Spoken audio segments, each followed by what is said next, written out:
G'day guys, future me.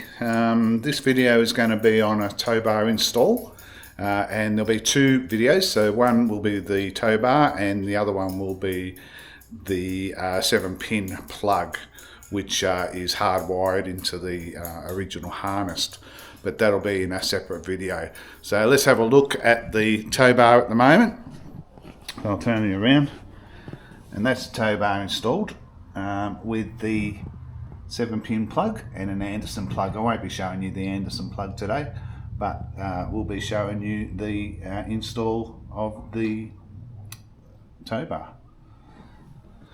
Yeah, so there's the car there. This is, like I said, future. There's been a few mods done, which I'll be videoing shortly on those. The car's about 2 weeks old. I think I've had it for around 2 weeks.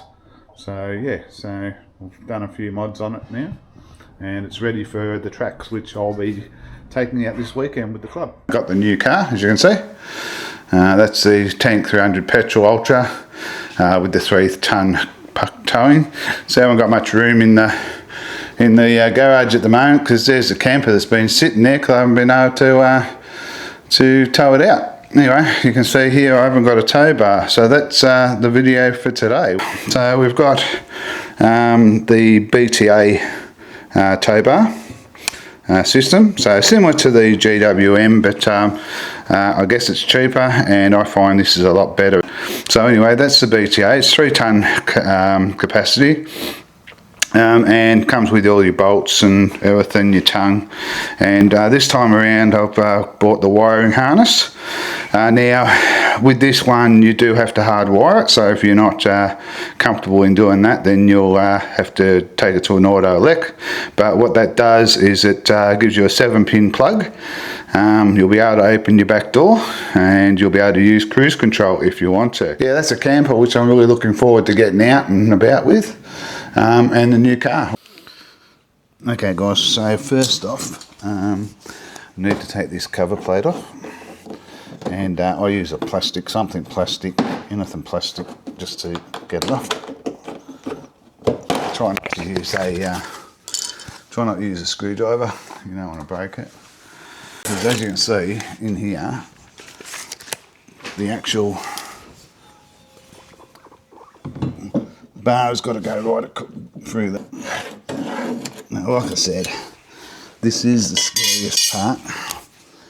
The job, once you start cutting, you can't go back.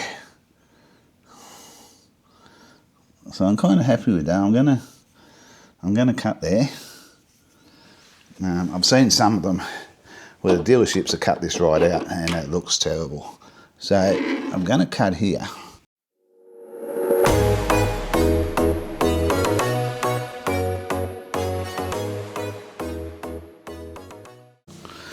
Okay, so now we've got the bolts, the 14mm bolts. You have a star washer and a flat washer.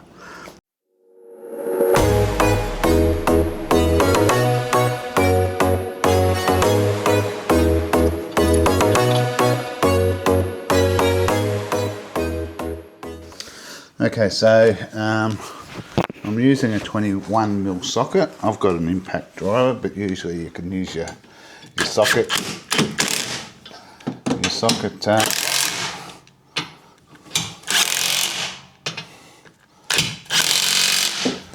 Not tighten them up too much.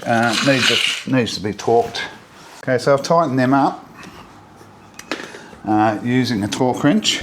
So all that's needed now is to put the cover back on. Now it's just going from the bottom and then popping it in to the top. And that's it. Done. So now we've got our Towbar fitted. Solid as. That's a 3-ton rated Towbar. Now this is the harness to do the wiring for the tow ball, or the towing. So what you'll see, I've taken off the floor, false floor, and you'll find this underneath. There's 2 nuts, one that's there, which I've taken off at the moment. So one there and one over in the other corner, far corner. Now the hardest part is the subwoofer. Now here, this is usually really tight, and I just used the handle of my screwdriver and just a hammer and gave it a light tap just to loosen it. And once you do loosen it, it just comes off like this. Once you get that off, then you've got a plug here, and there's a little thing just here, and you press that down and then pull it out, like so. Then once you've done that, the whole subwoofer will come out. I'm trying to do it one-handed. There you go, and that's the whole subwoofer out, and that just leaves, it just leaves there. So anyway, we'll put the subwoofer down. So with that, you may have to pull the jack out and everything else, but virtually this just lifts up and you can take this out. Okay, so we're looking at finding the wires now. I've got the card running, and I've got the left indicator going. So to find the wires, the left and right indicator wires are on this plug, and the reversing and the stop lights are on this plug. So if we're going to start with the indicator light, so the left indicator light is this one. You can see that I've got the flashing going on my indicator. So we know that it is, but that's the red and white wire, so that's the left indicator wire. So on that, I know that the wire here, I need to solder one of these wires to that red indicator wire, and then the next thing I do is turn the right indicator on and then find the right indicator wire. So once I know those two, I can solder the two wires, and then we have the reverse and the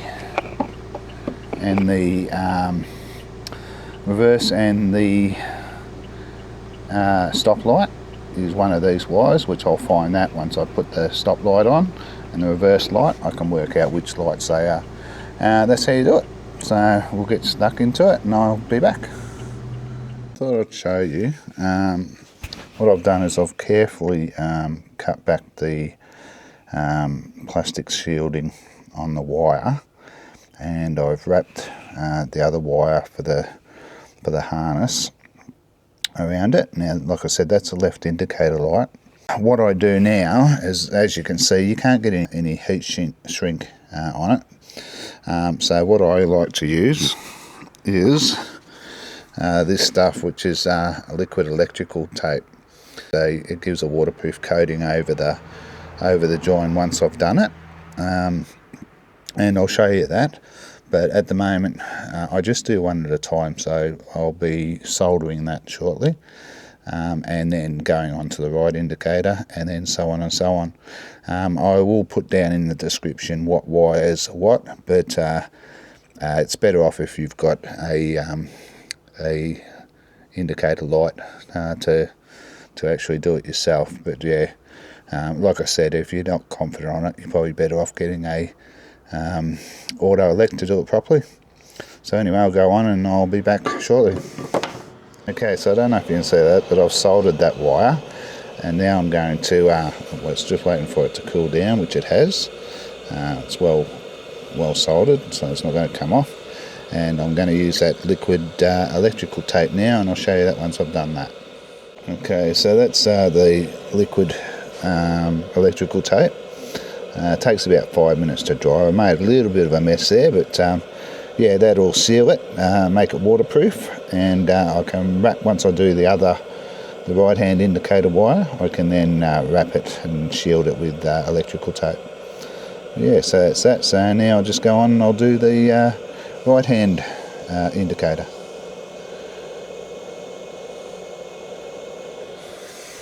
Okay, so that's the liquid electrical tape.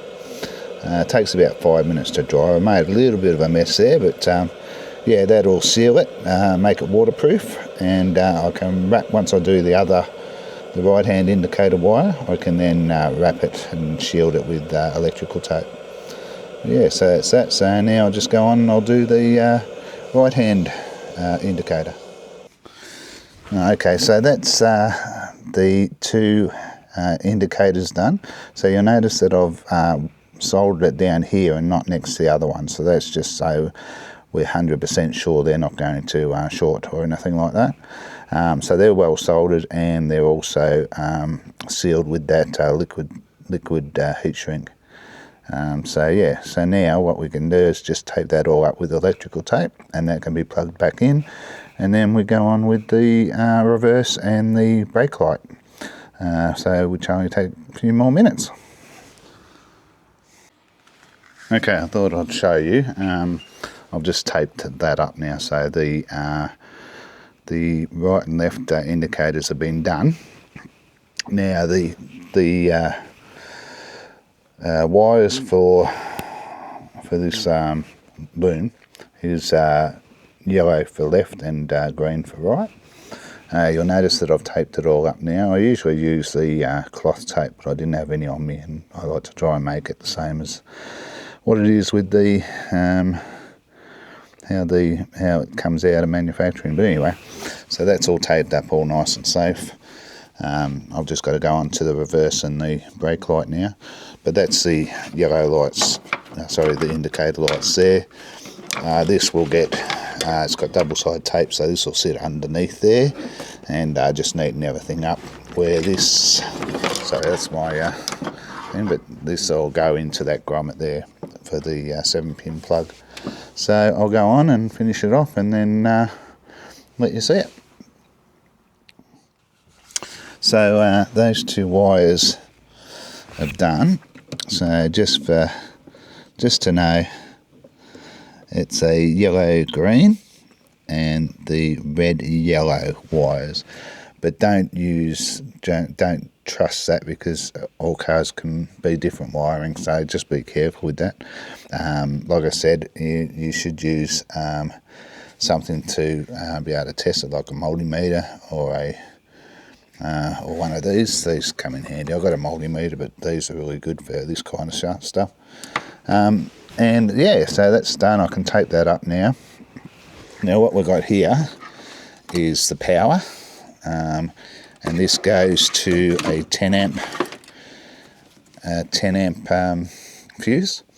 Now this wire is long enough to go to the battery, but because here, if you see here, we have power, as you can see, so we can actually connect this, cut this down, connect this to there, and then we're all done with our wiring, and that's it. Then all I've got to do is just make it neat. So I think I've got a connector in the shed, so I'll see if I can find it, and I can connect that to that, and then it's just a matter of cleaning up the wiring and running it through that grommet here. And what you usually would do would be, once it's run through, is you would put silicone there just to make sure that no water can get in from there. But I won't be doing that at this time, because I'm going to run 2 Anderson plugs. So one Anderson plug will be for the trailer, and the other Anderson plug will be coming inside to here, so that I can set up a 12-volt system for the car. So that'll be done at a later date. I'm not in a hurry for that. I just want to get this trailer up and running. So yeah, I'll be back and I'll show you once it's all done. Okay, so it's all finished now. That's all the wiring done there. That's a 10 amp fuse. Power's going into there, and then we've got the earth. So that's all done. So I'll be just putting everything back now, and yeah, see how it all fits in. Okay guys, well that's it for this video. I hope you enjoyed it. Make sure to like and subscribe. There'll be a lot more videos coming up soon. Thank you to Towbars Australia for the tow bar and kit. great service, those guys. Just order online, and within 2 days I had the kit delivered to my door. So yeah, really happy with that, and I highly recommend them. So anyway, guys, that's it. We're going on a day trip to Bunyip State Park with the club on Saturday. So that'll be a something that we'll be filming. I'll be staying there overnight, so I'm going up there Friday, so I might do a little bit of filming there too. Taking the camper, thank God. I'll be able to tow it up there, so I'll have the camper with me, and yeah, we'll go from there. So anyway, guys, thanks for watching, and I'll talk to you soon. Bye.